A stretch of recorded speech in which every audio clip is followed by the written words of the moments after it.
Hi everyone. I'm always championing the cause of learner drivers. I think everyone gets that now. But honestly, we had an incident today with one of my learners. It doesn't seem that much of a big deal, and it's not really.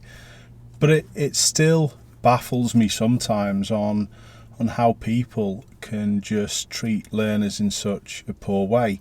People don't get the fact that learners aren't brilliant with the controls of the car. They aren't very quick at moving off or making decisions. They take a little bit longer than maybe experienced drivers would. But there's a group of people out there who continually make life difficult for learners, and it shouldn't be like that. And then check signal. Good. What's the road like? Easy enough. Good. Well done. Have a look at the blue Nissan four-wheel drive approaching from behind. They're the problem.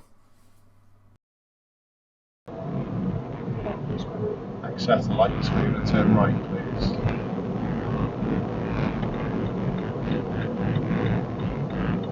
Keep looking in front as well. Right, stay here then. Cancel the signal. Good. Put a right signal on now, slow it right down and just keep up with the flow. Just stop here. Put it in first. Good. And creep. What do you reckon? Happy?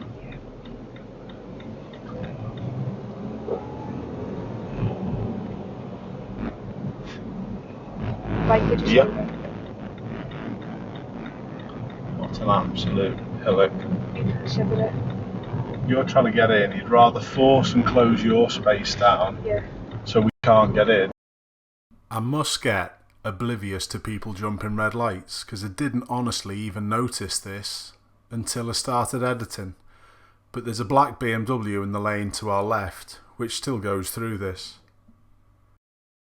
And then he joins us in the lane behind. That sums up people's attitude towards learner drivers. It really does. And I would like to say, Ellie, brilliant, great job. Do you understand? Because he was catching, he weren't slowing. No, he closed that space down on purpose. But do you notice when people do that? Notice there's always a different option that you can take. Instead of trying to push in and things. And for me, there's a little bit of karma that we then took that lane and then held him up. There was a little smile on my face, I will admit, alright? But we're not trying to ever do things for retribution. All we're trying to do is just take that, what we need to do to do it safely. And you did a brilliant job with that, well done. Right, so this is again where we can come in, but good. So I know that incident wasn't that hairy or any particular problem. It's sort of just like a normal daily situation where learners should be able to deal with that. And for me, that's good. But I still don't get why people make it more difficult. Would that guy in the blue four-wheel drive have done that to a police car? No chance. Not being funny, he probably wouldn't have done it to anyone apart from a learner. And I know there's people who drive like that all the time, but it's that type of person who think that they've got something to prove on the roads that then makes life a misery for these learner drivers. And people really don't get that sometimes one of these incidents that are caused by another road user just acting in this particular way could be enough to put a learner off for life.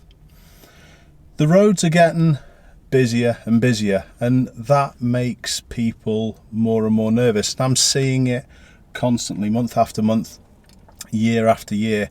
People are getting more terrified. We're even having many more calls for people to go off and do refresher lessons because of the anxiety that they have when they drive. Does this come from incidents like this? In my opinion, yes.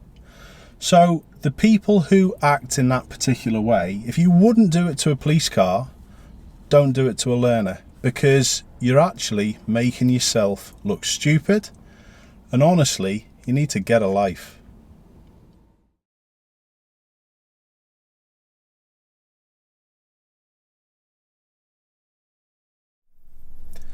For the majority of you good people out there, I'd like to say thanks for appreciating the problems that learners do have.